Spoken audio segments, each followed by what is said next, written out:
Hey guys, good morning. Flamengo greetings. This is Flamengo. Welcome to the Paparazzo Rubro Negro channel. If you're just arriving, I invite you to follow, like, and share on all platforms. If you're on YouTube, I invite you to subscribe below, turn on the notification bell, and drop a like on the video. We're here to remind you that you can get a discount on the Mais Slim Weight Loss Program. There's Mais Cabelo all over Brazil. There's a Mais Cabelo near you, so look for Mais Cabelo. You get a discount to lose weight in a healthy way without hair loss. And we also want to remind you that Mais Cabelo has the ExoMais treatment, which is a recovery treatment. Anti-hair loss, man, your scalp will be like, it hasn't been in a long time. You don't have that, man. It's spectacular. It's a revolutionary technological treatment. And you have the Coupon Mais 10, which is for you to get to know the product, which, man, is already a product I've started using. It's impressive. It's impressive. I'm honestly amazed by the results of this Mais Cabello product. You can get in touch with Mais Cabello, do the treatment as well. There are a number of options, which is the leader in this segment in Brazil. So there's always a Mais Cabello clinic somewhere in Brazil. And of course, I'll also leave here the WhatsApp contacts for Haroldo's travel group so you can secure your spot at Flamengo's games with tickets included in Rio de Janeiro and outside Rio de Janeiro, Brazil, abroad, Copa do Brasil, Libertadores, Brasileirão. You can also get an amazing package with the caravan.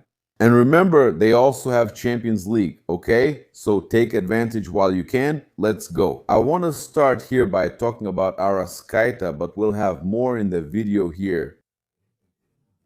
There are some embarrassing situations for Atlético Mineiro. Atlético Mineiro's situation is embarrassing, but we're going to bring you the situation with Arrasca.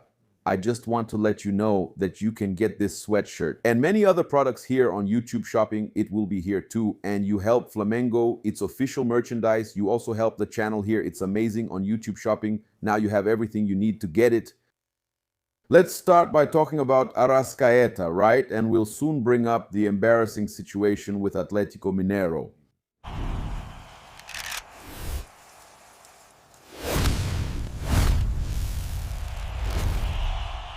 My friends, so Arrascaeta is once again going through a great phase, and it's not just Leonardo Jardim. Actually, it's Leonardo Jardim, and he's making all these players be in great form, okay? Arrascaeta Atlético Mineiro is his favorite victim in Brazil. He's a real scourge of Atlético Mineiro, right? That's 11 goals against Galo, 5 with Flamengo and 6 with Cruzeiro. He owned Atlético Mineiro more with Cruzeiro than with Flamengo, okay? None of them were penalties. We're talking about a player who scored 11 goals against Galo, playing for Cruzeiro and Flamengo. He's Cruzeiro's biggest nemesis. Arrascaeta is impressive. He scored a goal, provided an assist, and has a dominant record against Atlético. And after Atlético Mineiro, there's América Mineiro and Palmeiras, both with 9 goals conceded. Palmeiras is another victim of Arrascaeta as well. So, among Arrascaeta's top victims, we have Atlético Mineiro, América Mineiro with 9 Palmeiras, with 9 Grêmio, with 7, and Vasco with 6. It wasn't too hard to imagine that he scored a lot against Vasco too. Atlético Paranaense with 6 and Corinthians with 6, is that right? He's been in Brazil for 12 seasons. He had 50 goals and 37 assists for Cruzeiro. And at Flamengo, he has 105 goals and 110 assists. He's in the top 20 in history. Man, it's impressive because he's 19, 20, 21, 22, 23, 24, 25, and a few months into 26. So, in just over 7 years, he has 225 direct goal involvements. Arrascaeta is an icon. He's an amazing player. He's the star of Brazilian football. And it's impressive that there are still people who underestimate this amazing foreigner. Man, sensational, huh? Sensational. Flamengo fans, man, there's nothing like Flamengo supporters. There's no one as creative as Flamengo supporters. It's impressive. Look at what the Flamengo fan did. Look at this. Look at what the Flamengo fan did. Man, it's officially named. It's officially named. Look at this. Arena Gonzalo Plata. Arena Gonzalo Plata. It's on Google. You go in here, it's right there on Google. Arena Gonzalo Plata. Look at this. And they even put, man, look how awesome this is. Look how awesome this is. They put a picture of Gonzalo Plata in silver here. Look at this. They put Gonzalo Plata in silver. Look at that. Awesome, man. The Gonzalo Plata Arena is set up with Platita's photo there. And it's the actual stadium, the exact location. It's marked there. There's the little pin, the Gonzalo Plata Arena, his photo there, the silver one. Look at that. Awesome, man. Flamengo's fans are unmatched. The fans are commenting here. Let me get the fans' comments here. Check this out. The fans are really having a lot of fun, man. A lot of fun. Yeah. Even Cacau Cota, Flamengo's director, is laughing a lot. Even my sister, man, my sister commented here, laughing a lot. Man, it's impressive. Flamengo fans can't even comment. It's just laughter. Yeah. All ours, Império da Nação. Yeah. Roney Fla, huh, is that right? There's nothing wrong with that. I mean, I was just joking. Man, Flamengo fans are creative. No, actually, it's not even about being creative. It's reality, but it really is. That's right, it's reality. Leo Flanatico, no way. See? Yeah. I checked the map here on Google and it's true. Man, it's real. People changed it, man. The crowd changed it. It's real. Flamengo's fans changed the name of the arena. MRV to Arena Gonzalo Plata. Now it belongs to Gonzalo Plata. Now let's give some information about the transfer market, right? Because Flamengo is having trouble and might lose a very important player, right? Which is Rian Roberto from the Youth Academy, Flamengo's biggest gem. According to journalist Vene Casagrande, Rian Roberto will not play for Flamengo anymore until his contract situation is resolved. The board has already been informed by the striker's family that there will be no renewal. That's because Shakhtar Donetsk from Ukraine presented a more attractive sporting project. We reported this about Shakhtar 2 days ago, 2 or 3 days ago. No, 3 days ago. We reported it that night. On the day of Flamengo's volleyball game, we reported that Shakhtar, you guys should remember that Shakhtar had presented a project to Rian Roberto. In a meeting with directors, the player's mother stated the decision is final. Meanwhile, Flamengo believes they've reached their limit by offering a salary consistent with the professional squad. In addition to a long-term contract, the club still can't guarantee that coach Leonardo Jardim will use the player in the future. Flamengo can't guarantee that. That doesn't exist. It's a shame to make such a demand. The family members are demanding that he has to play. He has to be played. The coach has to guarantee his participation. Put it in the contract. That doesn't exist, man. That doesn't exist. Do you want to be bigger than the club? That's not right, is it? I've seen a lot of family members ruin a player's career. I've seen it. You guys are doing that with the biggest club in the Americas. Flamengo is the Libertadores champion. Recently in the youth teams, and currently, okay, the only 4-time champion in Brazil is currently the Libertadores champion. This is a shame, man. Flamengo is offering a good deal to the guys. And then after that, man, right? They end up playing in a second division in Europe and all that because, man, it's unbelievable. Okay? Given the family decision, Flamengo chose not to include the player in the squad for the matches anymore. The current contract is only valid until March 2027. 1 year left, less than that.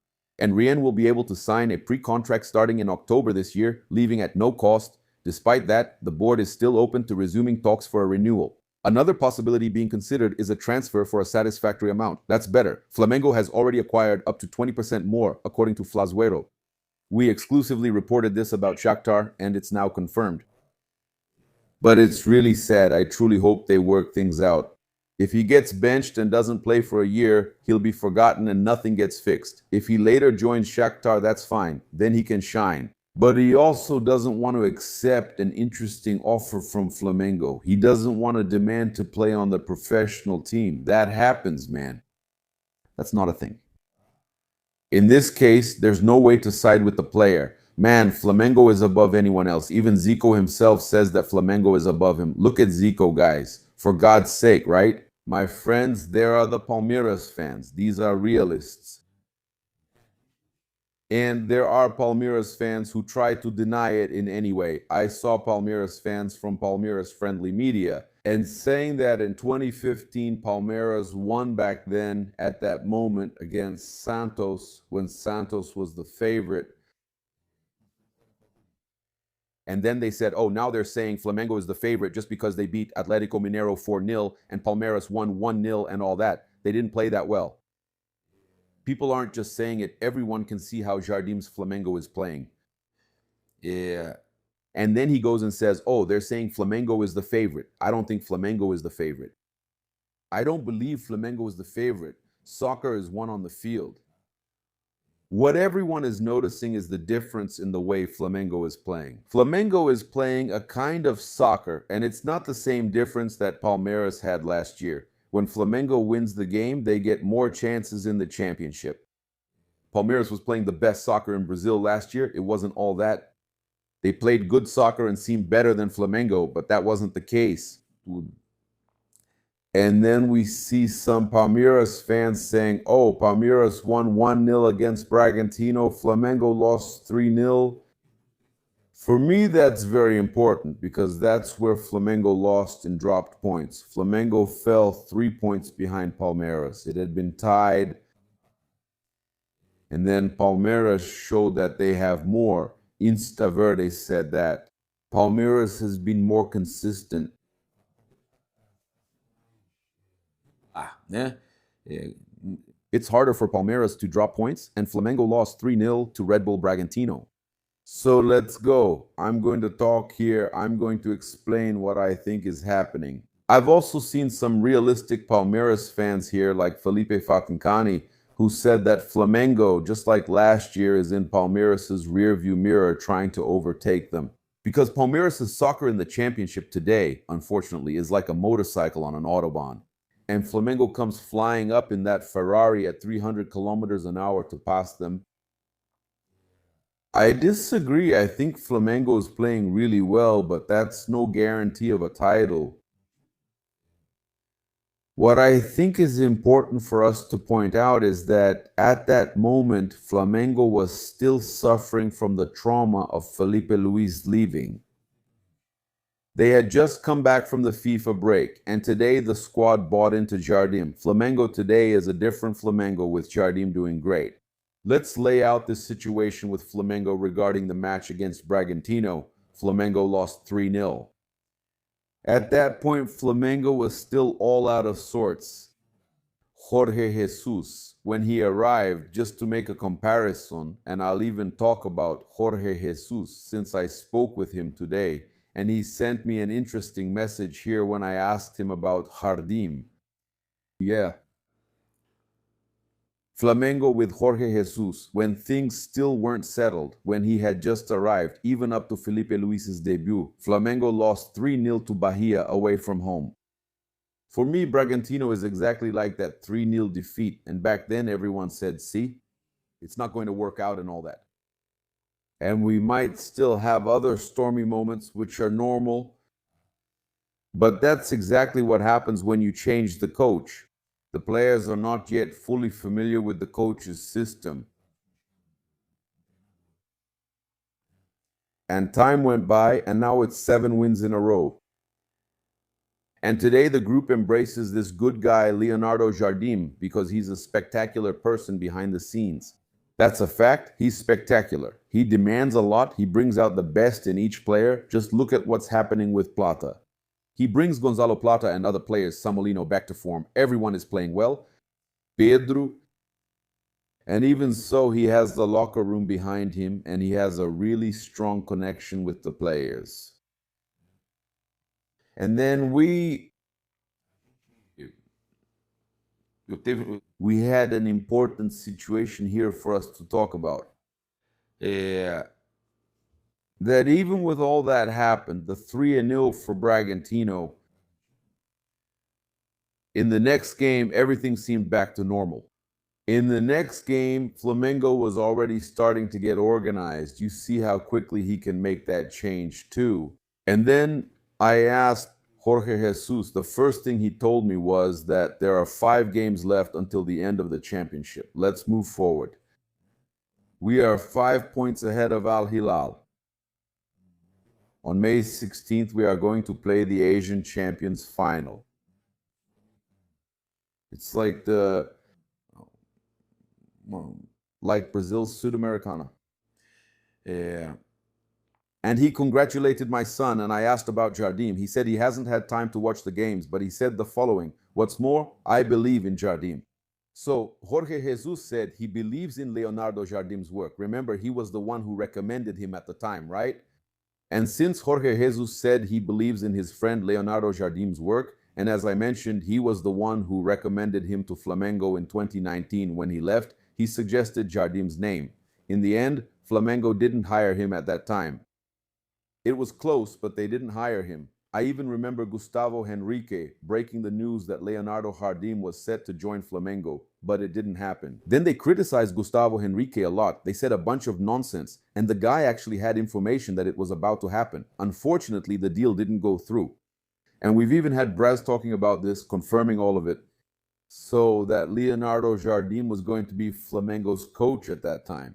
Jorge Jesus likes him and believes in his work, as shown by the message he sent here. He said he really believes in Leonardo Jardim's work, but he hasn't been able to find time to watch Flamengo's games, especially because of the competition he has over there. And he's also competing in the Arab Championship and their equivalent of the Sudamericana over there, which is like the second division of the Champions League. Well, I want to wish Jorge Jesus good luck. We're always here following him too. And Jardim too, okay? May Mr. Jorge Jesus carry faith with him. He found the ideal environment at Flamengo to implement his style of play. He increased the amount of time the ball was in play. He reduced the number of fouls and gave the team more fluidity. These factors have been crucial for maintaining possession and creating chances. Behind the scenes, Flamengo also notices a change in mentality. Flamengo fans notice a change in mentality. Players who previously had fewer opportunities have started to earn more opportunities, raising the competitiveness and the level of the squad. So far, there have been 13 matches with 10 wins, 2 draws, and 1 loss. In addition to the 28 goals scored and only 8 conceded in the Brasileirão, Flamengo has the best attack with 24 goals and shares the best defense with only 10 goals conceded. In the Libertadores, they beat Cusco 2-0, Independiente Medellin 4-1. Both games were won convincingly. So the success rate is extremely high, okay? With 10 wins, 2 draws, and 1 loss. There were 39 possible points and he got 32, okay? So far, Leonardo Jardim has 13 matches. Okay, guys? 13 matches. So far, he has an 82.05% success rate, okay? And then with Felipe Luis, for example, he finished his time at Flamengo with a lot more matches, 101 matches. It's hard to compare someone with 13 matches because the other sample is much larger. Plus, there's the Carioca Championship too. Jardim's was a final, excluding finals. Felipe reached a 70.6% success rate, okay? Tite had 64.8% in 70 matches. That's also a much larger sample, but 64.8%. Jorge Sampaoli had a 60.7% success rate in 39 games. Vitor Pereira had a 58.3% success rate in 20 matches. Dorival Jr., for example, ended his stint with a 66.7% success rate in 43 games, okay? With Copa do Brasil and Libertadores titles, but a 66.7% success rate. Renato Gaucho with the highest rates until recently after Jorge Jesus, right? With 72.8% in 38 matches, okay? Even without winning impressive titles. Now, for historical reference, the highest success rate of the modern era with a larger sample of matches, right? It's worth noting 58 matches, not as many as Felipe Luis and so on, but 58 matches with 5 important titles, 81.6% success rate, Jorge Jesus. Leonardo Jardims is a smaller sample, guys, but he already has an 82.05% success rate. Are you guys Jardimized or not? The 90 Minutos website, usually early on the day or even 2 days before the game, already makes an interesting prediction of Flamengo's probable lineup. Usually they do a really good job. I really like to follow the lineup on 90 Minutos. Yeah, they're predicting Flamengo against Estudiantes, Flamengo with Rossi, Varela, Leo Ortiz, Leo Pereira, and Alexandre. I don't think it'll be any different from that. Everton Araujo. It's going to be tough, right? It's hard to take that starting spot from Everton Araujo. Pulgar, as much as he's an idol, we love Pulgar. He plays really well. When he comes back, I think it's hard to take the starting spot from this kid who's young, is flying, has personality, can pass, can shoot. Does Pulgar have that too? He does. But this kid is playing really well. Everton Araujo is playing great, so it'll be tough to take his starting spot. Real talk. Today, to take that starting spot from Everton Araujo, it's going to be tough. That kid is Brazilian national team material. Even Real Madrid is watching him. I'm telling you guys, okay? So, in the midfield, I don't know if you guys agree with me. Comment here. Do you agree that today, for Everton Araujo to lose that starting spot, it's going to be tough? And Jardim really likes him a lot. So, midfield. Probably Flamengo lineup, Everton Araujo, Jorginho, Arrascaeta. In the attack, Gonzalo, Plata, Samuel Lino, and Pedro. That's the team, my friends. That's Flamengo's team. Probable lineup. It shouldn't be any different from that. It's worth remembering that the game will be broadcast at 9:30 p.m. this Wednesday. It will be broadcast on TV Globo, okay? So you can already mark it down. TV Globo broadcasts at 9:30 p.m. Estudiantes versus Flamengo. If Flamengo wins, they'll be in a strong spot with 9 group points. So, the win is extremely important for Flamengo to get things on track and focus on securing qualification against Vitória in the Copa do Brasil away from home. They have a 1-goal advantage. And also in the Brasileirão, where Flamengo is right there. Flamengo could drop points. Flamengo is now chasing the leader, right? Let them be. Follow the leader. All right. This is how I like it. A little showboating.